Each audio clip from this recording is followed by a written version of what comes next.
Well, good morning officially, and we're so grateful that you're here with us today to celebrate the beginning of May and all that that brings.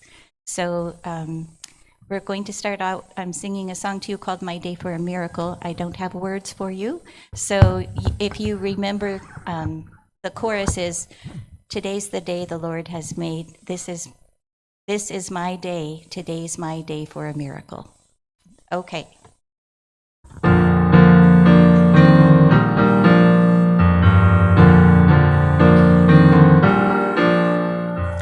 No more worries, no more doubts. Today's my day for a miracle. Gonna get up, dance and shout. Today's my day for a miracle. Today's the day the Lord has made. This is my day. Today's my day for a miracle. Today's my day for a miracle. Accepting only the best for me. Today's my day for a miracle. Living my life full and free. Today's my day for a miracle. Today's the day the Lord has made. This is my day. Today's my day for a miracle. Today's my day for a miracle. Today's my day for a miracle.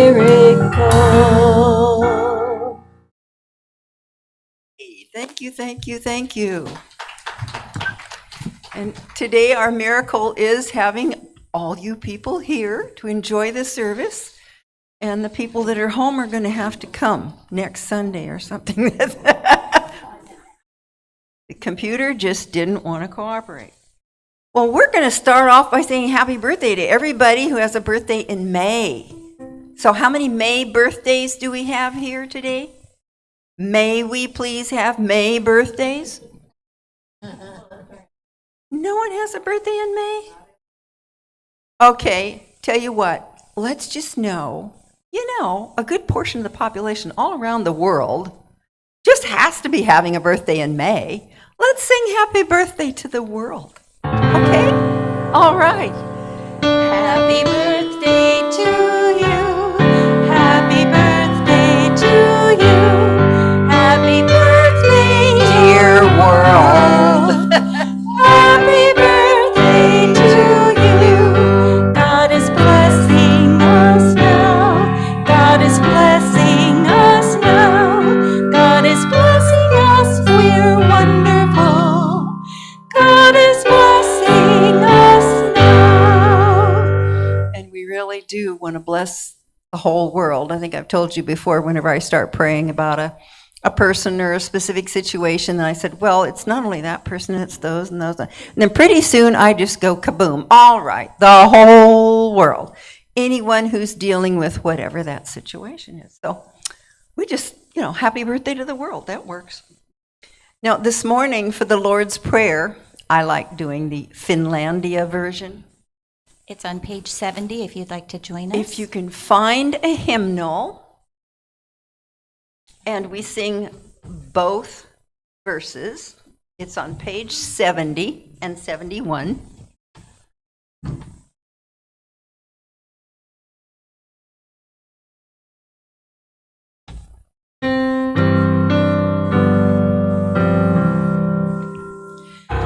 Our Heavenly Father, who in love abideth, we worship Thee, we praise Thy holy name.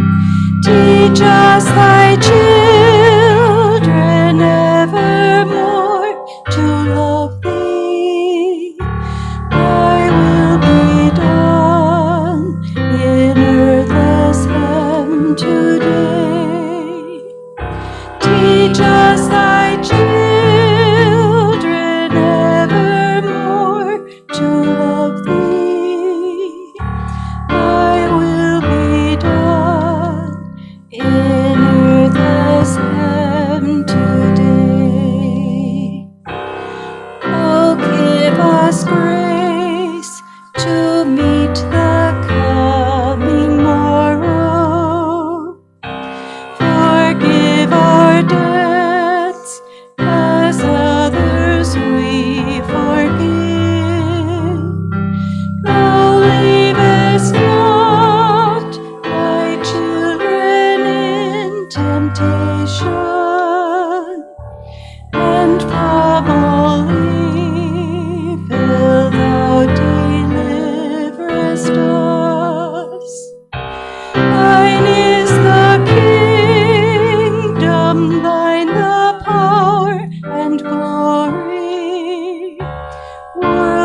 Well, it's good to see you all here, even if your smiles are kind of hidden behind the masks.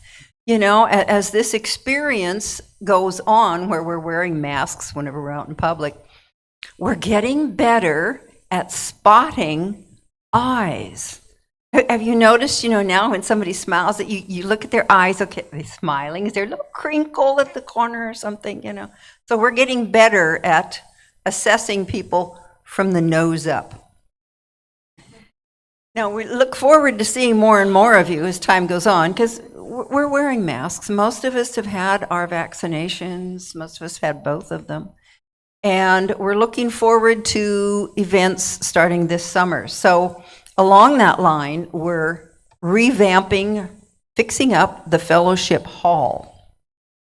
And we're planning a work party, a painting party, on May 22nd, Saturday. Now, that's just barely under 3 weeks. So mark your calendar, take your vitamins, and come along. We'll find a little something that everyone can do. And join us. It really is a painting party. You kind of roll your eyes. Yeah, right, you're going to put me to work. But we always have a good time when we get together with our church family. So come on in, even if it's for a while, and we'll get that place all slicked up. And what we're aiming for is a barbecue for the 4th of July, which happens to fall on a Sunday. Our food pantry has been getting a little more than usual requests. How are we doing, Joni?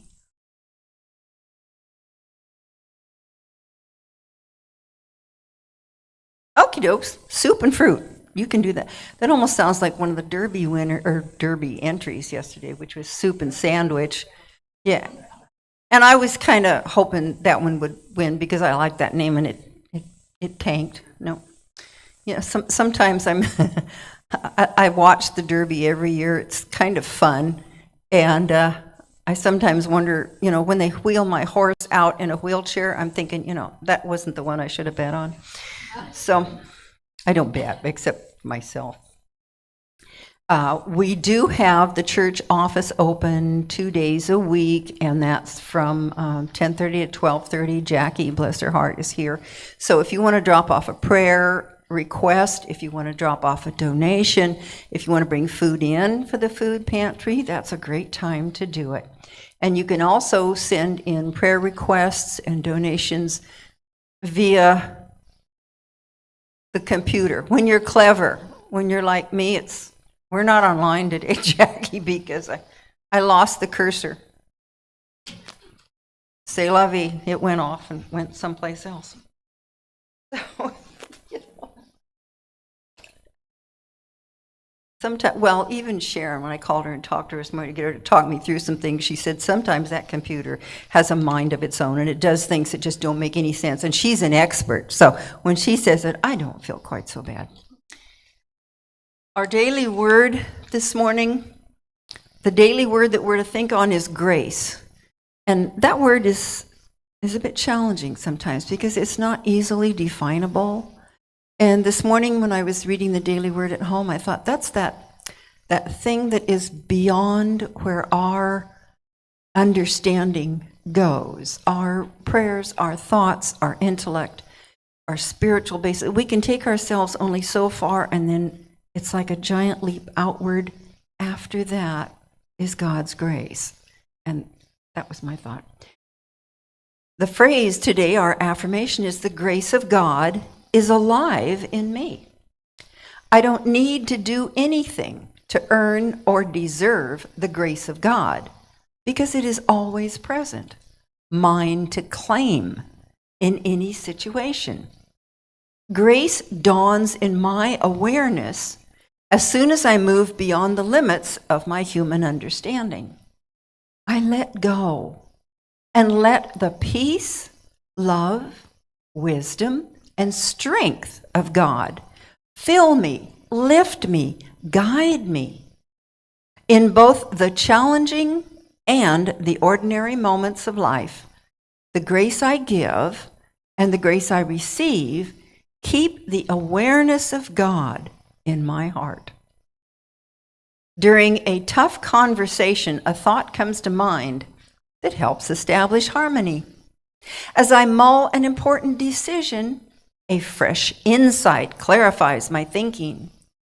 Feeling overwhelmed by my to-do list, I feel renewed energy and move forward with strength and enthusiasm. In these moments and more, I discover grace anew. And from John 1:16, from his fullness we have all received grace upon grace. Now, in the back of the room, we have our prayer box. And as I said, you can send your prayers in online or you can drop them off in the office. And we know the power of prayer. That's what unity is founded on. And many, many religions, when you start studying them, they all have prayer. They all know the effectiveness of prayer. They rely on prayer. Why? Because it's proven powerful. It's even been studied scientifically. I love reading scientific things that back up our spiritual basis so that we know prayer is powerful. And what we're going to do right now is relax, let go any personal concerns, and we're going to join in consciousness, in love, in prayer, in the knowledge and awareness, the feeling that there's only one power everywhere existent, in us, through us, around us, and out into the universe as far as it goes, which can't be measured. And we know that that one power and energy is the life force that heals, that guides. It's the force in our minds that is inspiration.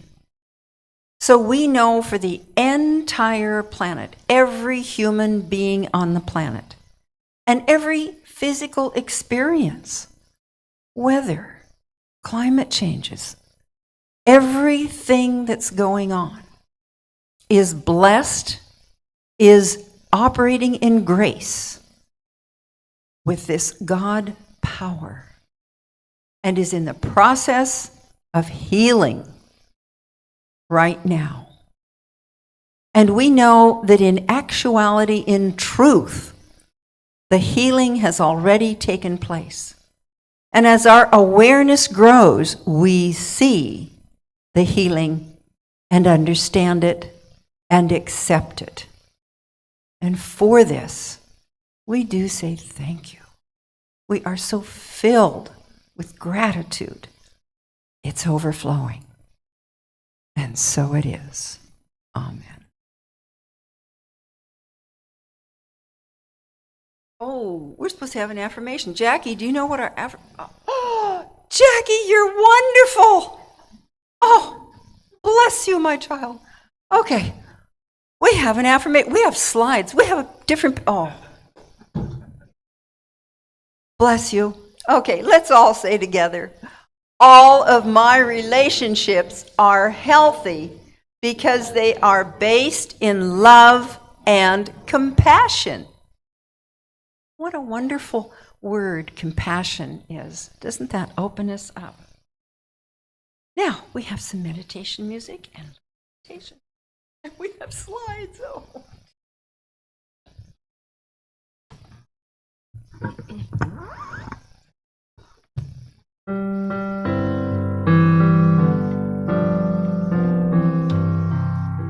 May I be filled with loving kindness.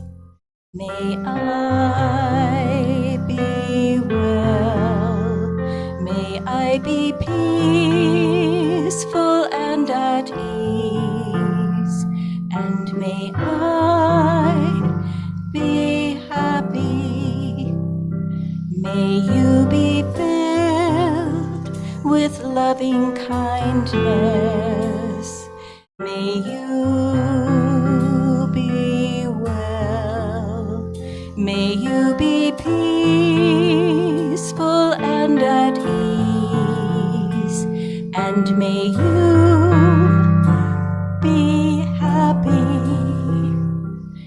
May we be filled with loving loving kindness, may we be well.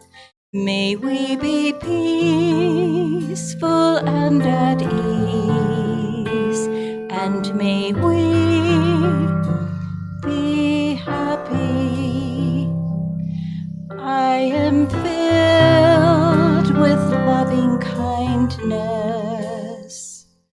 I am well. I am peaceful and at ease, and I am happy.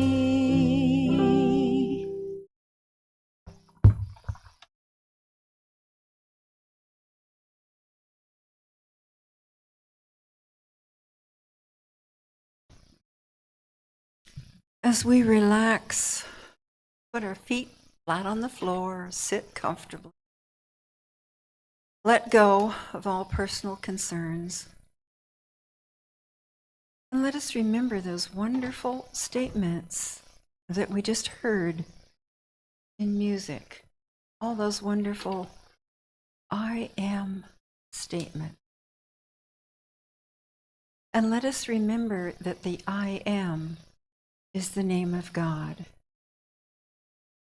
And how we respect God, God's name, and ourselves when we remember to follow the I am with positive statement out of respect and love and compassion. So let us open ourselves to some wonderful statements, each of us for the personal statement that we require right now, and take in I am.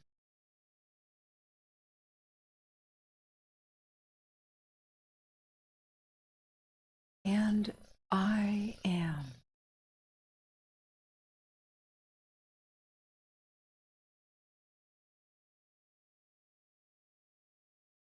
And I am.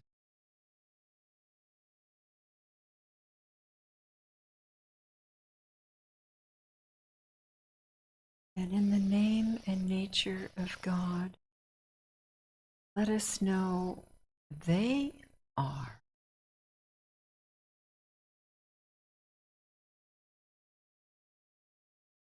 He is.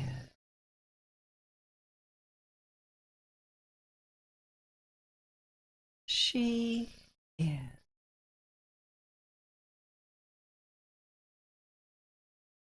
And we all are.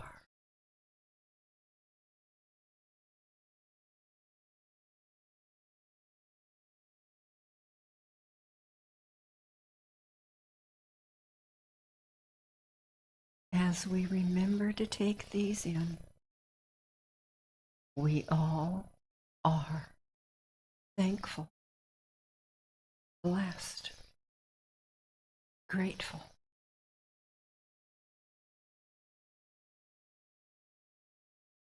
And we carry this as our foundation for this coming week.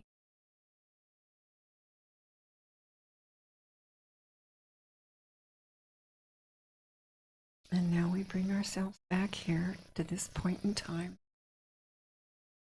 and wake up. Good morning.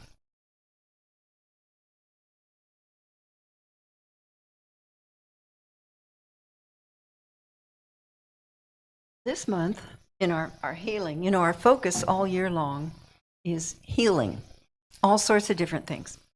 Jill came up with this wonderful long list, one a month. So this month we're looking at healing relationships. And all of us, I figure we can use these ideas to help heal little glitches in relationships. And we all have little glitches in relationships. And my first thoughts were on how many relationships we have. We have a relationship with ourselves, our family, our friends, our co-workers, our neighbors, God. Oh, we have a ton of them. And these ideas I'm sharing today can be used for all of them. One dominant idea that I kept coming back to was drop what isn't working. I thought of that phrase about the definition of insanity, where you do the same thing over and over and over again and you expect different results. How often do we do that? And I thought of the story, which you've heard in the past. I've talked about it, and Reverend Paul did too. And that's the story about the two monks who were walking through the jungle. They came up to a river, and a woman was standing there bemoaning the fact that she could not swim, yet she needed to get across the river to help her daughter who had sick family and lived on the other side of the river. Well, the older of the two monks told the younger one, we've taken a vow to never touch a woman. And the two monks contemplated, and the young one thought about helping people and the need for the woman to get across the river to help her sick family. So finally, the younger monk just put the woman on his back and waded through the river, and then he set her down, and they kept on going on the other side of the river.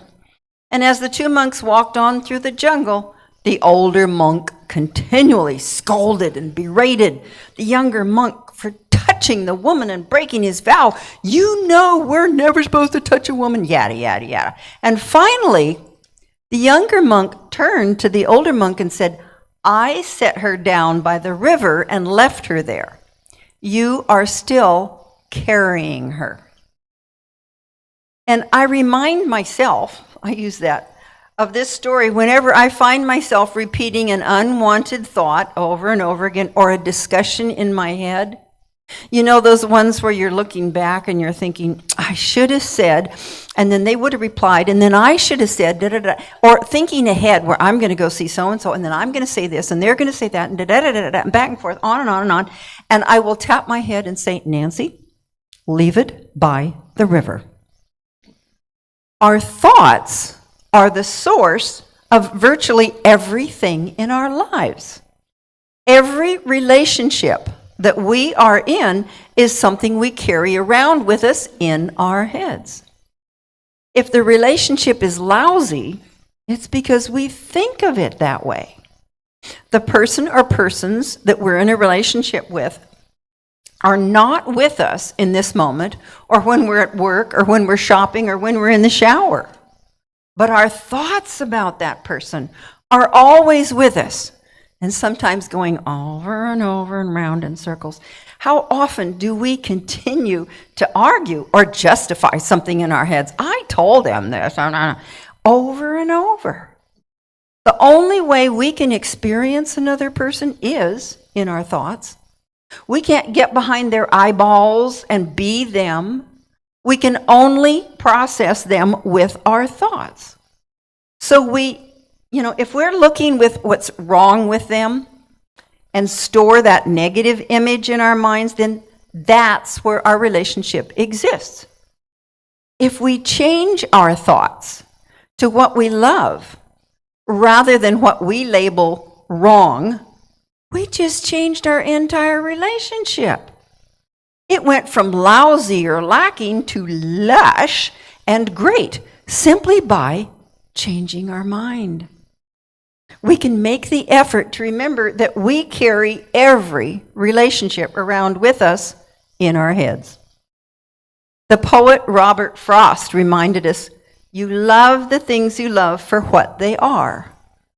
When we forget this and process other people in our minds on the basis of what we think they should be, or what they used to be, or how they compare with what we are, then we've sent love away, and in our minds only, that relationship has become undesirable. We experience everything, every event, and every person in our thoughts. When we can change our thoughts, we change what we carry around in our head as problems, or challenges, and we react to those categories, good or not. The world is the way it is. The economy is as it should be. Those people who are behaving badly in the world are doing what they're supposed to be doing. We can choose to process it in any way that we choose. If we're filled with anger, resentment, or fear about any of those situations or people, we become one more person who contributes to the world pollution energy of anger. Isn't that a nifty phrase? The world pollution energy of anger. We don't want to keep polluting the world. Our desires to change our inner energies will motivate us to be more loving, more feeling, more peaceful. And in so doing, we may influence those who are the farthest removed from God to return to their source. This renewed agreement with ourselves to stay connected with Spirit, even when it seems the most difficult thing to do, will allow whatever degree of harmony our body was meant to experience and then emanate out to others. Can we possibly accept the idea that it's our belief or feeling in a separation from God that creates the attitude that we label a problem? Can we perhaps explore the idea that what we're calling problems are illusions or mistakes in our understanding of life and how it operates? If God is everywhere, and there's no place where God is not, therefore we have God with us at all times. A belief in separation is what creates our challenges. When we can bring truth, God is, I am, it's all one. When we bring truth to the vicinity of these illusions, they dissolve. It's like bringing the truth of a math process, 1 + 1 = 2, and bringing that in to solve a math problem, dissolve an error. We can hold to truth and become, as St. Francis said, an instrument of thy peace. And the peace we create is in our minds and transforms our relationships. And one thought about letting go of what doesn't work: do it. Don't try. If I try to let go of this book, I'm trying. What am I doing? I'm still holding it. Don't try. Drop it.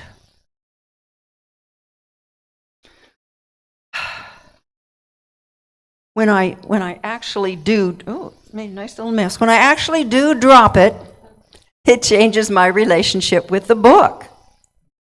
Leave the woman by the river, stop carrying her or him or it or whatever's going on in your head, or drop the book. Choose an illustration, whatever works for you in your mind. I happen to like that one of getting the woman off my back. But choose what works for you and then apply it to yourself whenever you need it. Oh, what was that good thought about dropping something that doesn't work? Another thought to use to assist us with healing relationships: there are no justified resentments. Ever hear someone say, I have a right to be angry? What they did, whoever they are, fill in the blank, is so bad.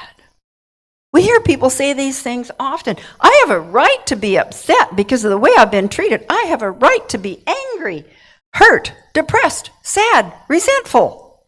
This is self-righteous anger. I think of a fury high on a horse. Anytime we're filled with resentment, we're turning the controls of our emotional life over to others to manipulate us. Think of the person who's irritating you. Do you want them in control? The process is one of blaming the other person for something and how we feel. Removing that blame means never assigning responsibility to anyone for what we are experiencing. It means we're willing to say, I may not understand why I feel this way, why I have this illness, or why I've been victimized, or why I had this accident, but I'm willing to say without any guilt or resentments that I own it. I live with it, and I'm responsible for having it in my life. Now, why do we do this? When we take responsibility for it, then we at least have a chance to also take responsibility and have the opportunity to remove it, change it, learn from it. If we're in some, perhaps quite often, unknown way responsible for our headache or our anger, irritation, then we can go to work to remove it or discover what its message is for us. On the other hand, if someone or something else is responsible in our minds, then we've turned over our power and we have to wait until they change for us to get better. We need to be able and willing to send the higher energies of love, peace, joy, forgiveness, kindness, understanding, acceptance, that wonderful word, compassion, that was in our affirmation. Whatever's called for as our response, no matter what's going on.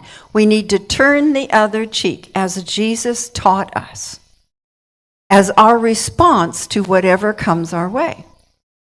This is the start of that usually uncrowded extra mile, that path not often taken, where we have only love to give away. If someone says something to us that we find offensive, rather than choosing resentment, we're able to depersonalize what we've just heard and respond with kindness. We would rather be kind than right. We have no need to make others wrong or to retaliate when we've been wronged. We do this for ourselves, for a healthy relationship with ourself, our mind, our body, our spirit. There's a Chinese proverb that if you're going to pursue revenge, you'd better dig 2 graves. Resentments will destroy us from the inside out. First, we get past blame. Then we learn to send love rather than anger or resentment. There's a story of an enlightened master who always responded to outbursts of criticism with love and kindness. One of his students asked how he could be so kind in the face of such behavior. And his response was this: if someone offers you a gift and you do not accept that gift, to whom does the gift belong? So let him keep it. Why allow something that belongs to someone else be the source of our discomfort? If you're offered anger, criticism, whatever, say, no thanks. As the title of a Terry Cole Whittaker book says, what you think of me is none of my business. You can think whatever you want. One big step in eliminating opportunities to be offended is to stop looking for occasions to be offended. Don't watch the news looking for them to do something stupid again.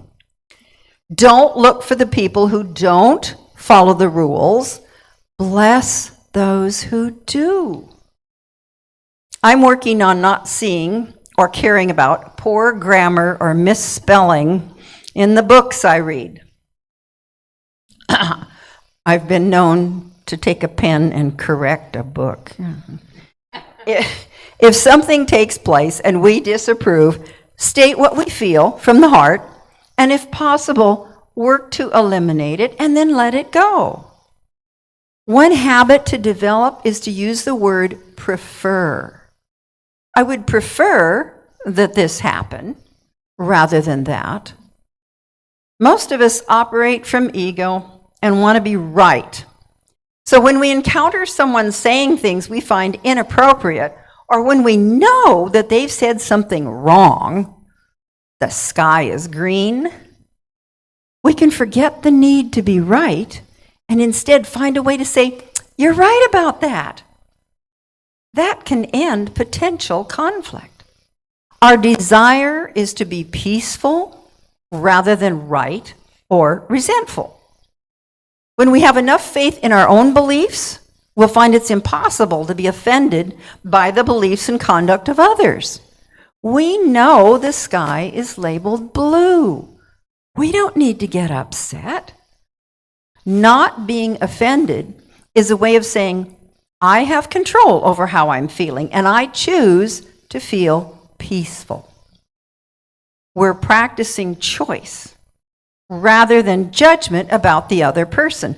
We don't always realize that when we judge another person, we do not define them. We define ourselves as someone who needs to judge others. We can aim to stop judging, become an observer only, free ourselves of the negative energy of resentment, and feel contentment, and have healthy relationships. Our resentments literally send God out of our life while we're busy being offended. These judgmental thoughts are all a variation of, if only you were more like me, then I wouldn't have to be upset right now. We are the way we are, and so are the people around us. Most likely, they will never be like us. I can keep hearing that song from My Fair Lady. I should have had you sing that one. Why can't a woman be more like a man? We want to stop expecting those who are different to be what we think they should be. It isn't going to happen. We can remember, if you're against violence and hatred, say, I'm against that, and I'm going to fight it. It's with my own brand of violence and hatred. If we're for love and peace, we bring those energies to the presence of violence and ultimately dissolve the hatred.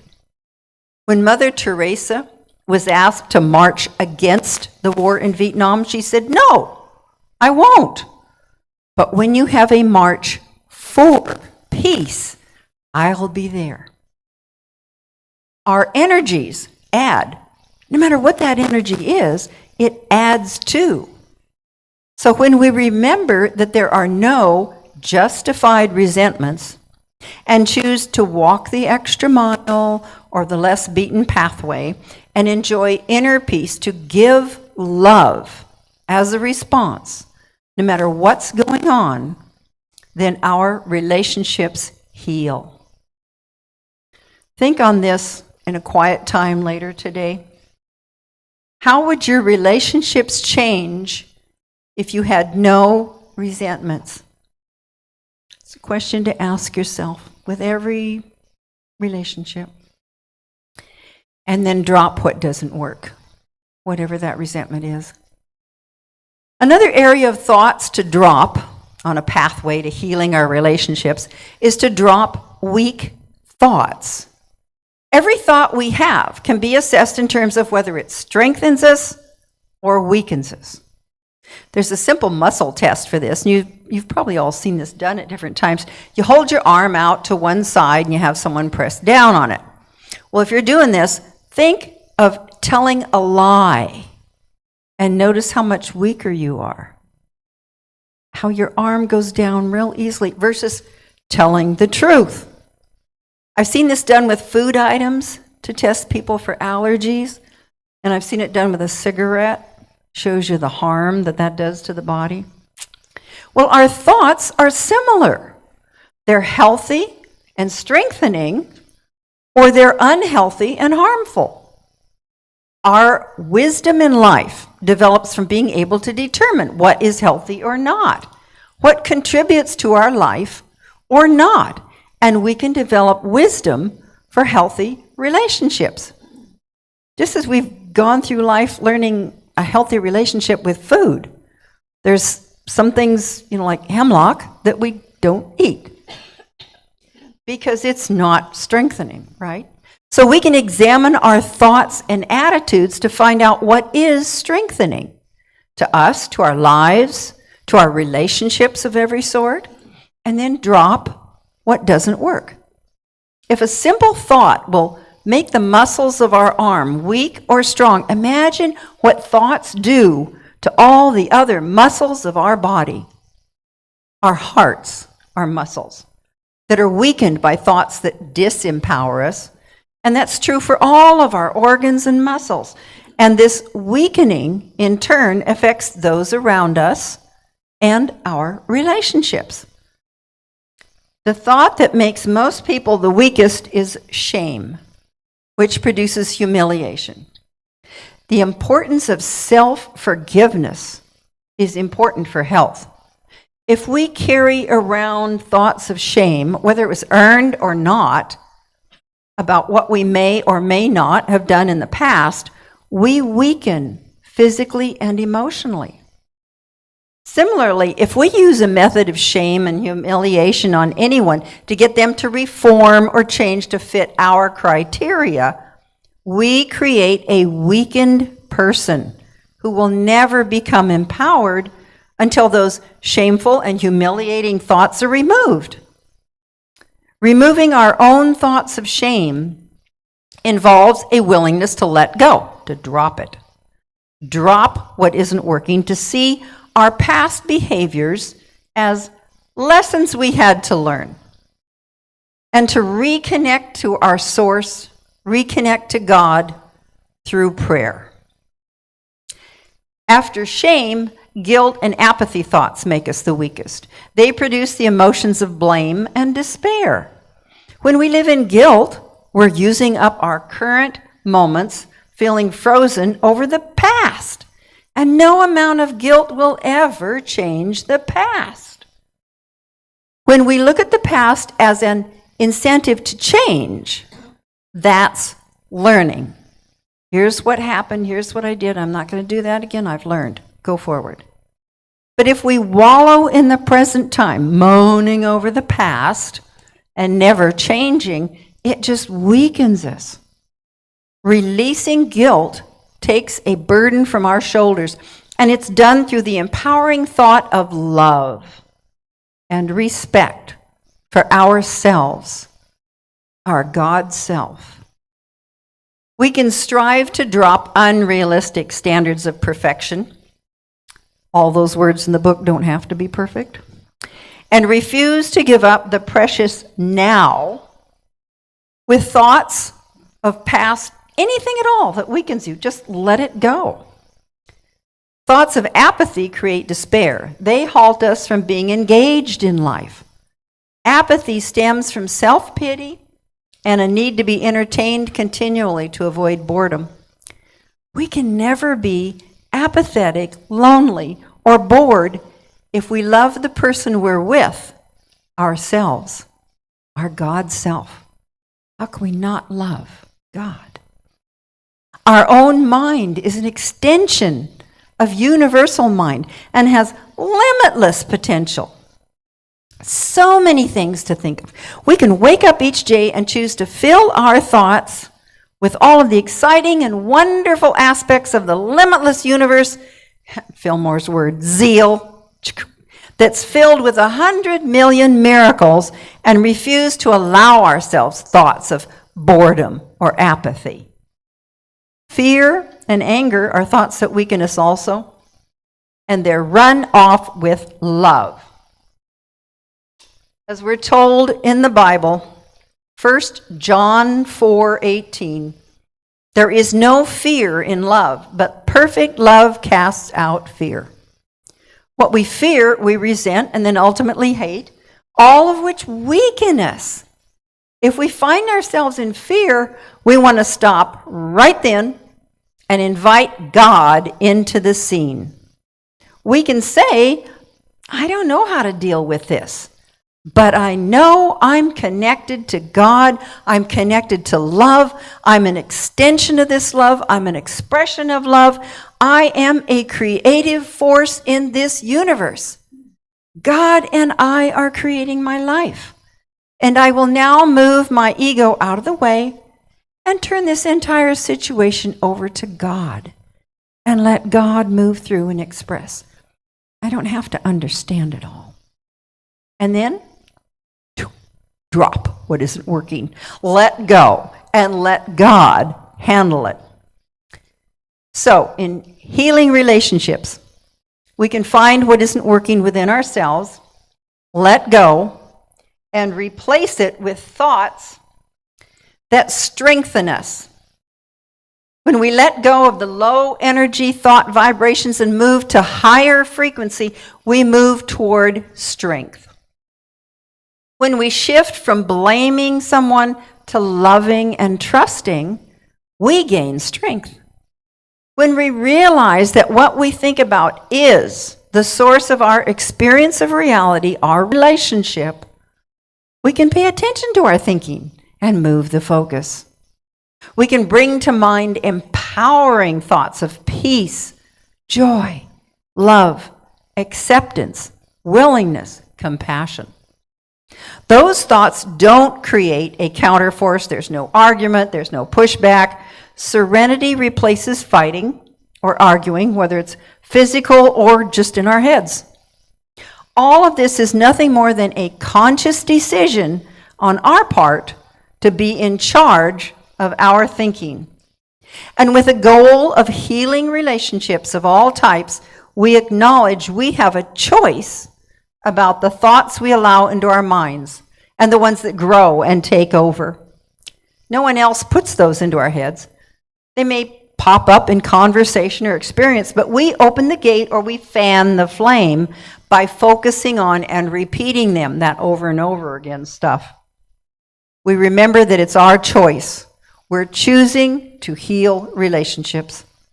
And if the current thought flow is of low energy, if it's not healing us, we drop it and focus on God and God aspects such as love. We don't listen to thoughts that, oh, that can't be done, that's too hard, it's too difficult. I won't say the word, but that's baloney. We can change our thoughts.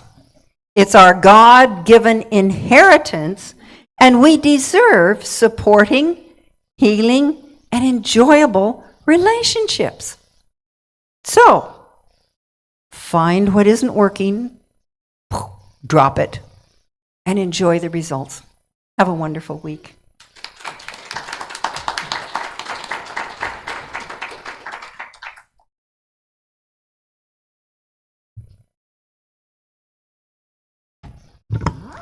Thank you, Nancy.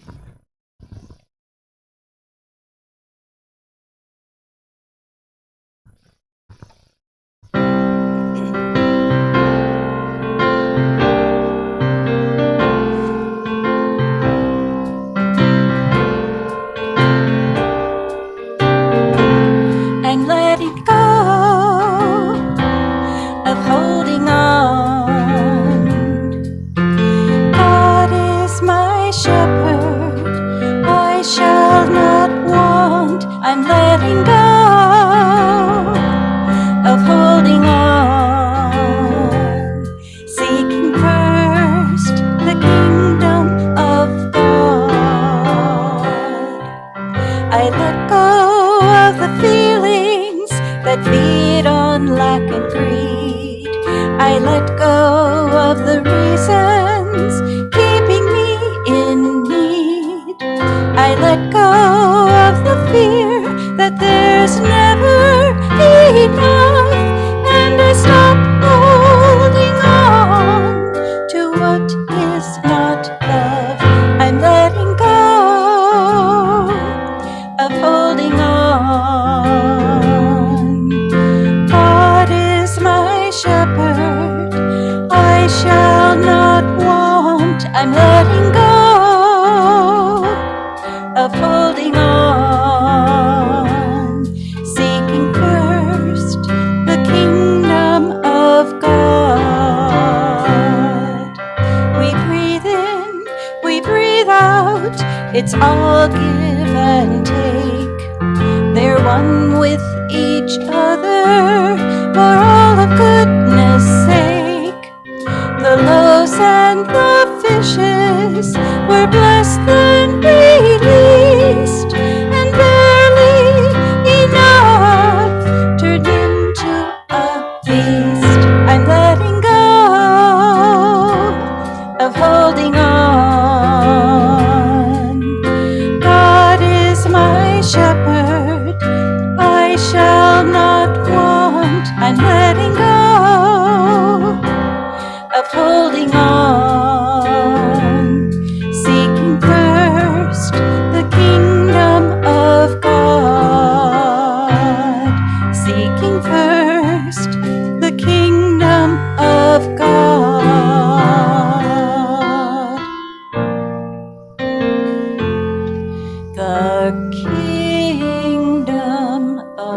of God. Perfect. Perfect as usual. I should just let her sing, Let go. Now we have the opportunity to share our abundance. So take in your hand, whether it's your check or your credit card that you want to just drop in there along with the PIN number, thank you, and or the person next to you, something you treasure. And let's say together, divine love through me blesses and multiplies all that I am, all that I have, all that I give, and all that I receive. And we're so blessed and thankful for that. And we have a basket. The basket's in the foyer, and you can drop off your tithe amounts there. Okay, now we're going to have the peace song, and we're going to stay seated, and we're going to sing softly behind the masks, so we're nice and safe. And then we're going to have the prayer for protection. Let there be peace on earth, and let it begin with me. Let there be peace on earth, the peace that was meant to be. With God as Creator, family all are we. Let us walk with each other in perfect harmony. Let peace begin with me. Let this be the moment now. With every step I take, let this be my joyous vow. To take each moment and live each moment in peace eternally. Let there be peace on earth, and let it begin with me.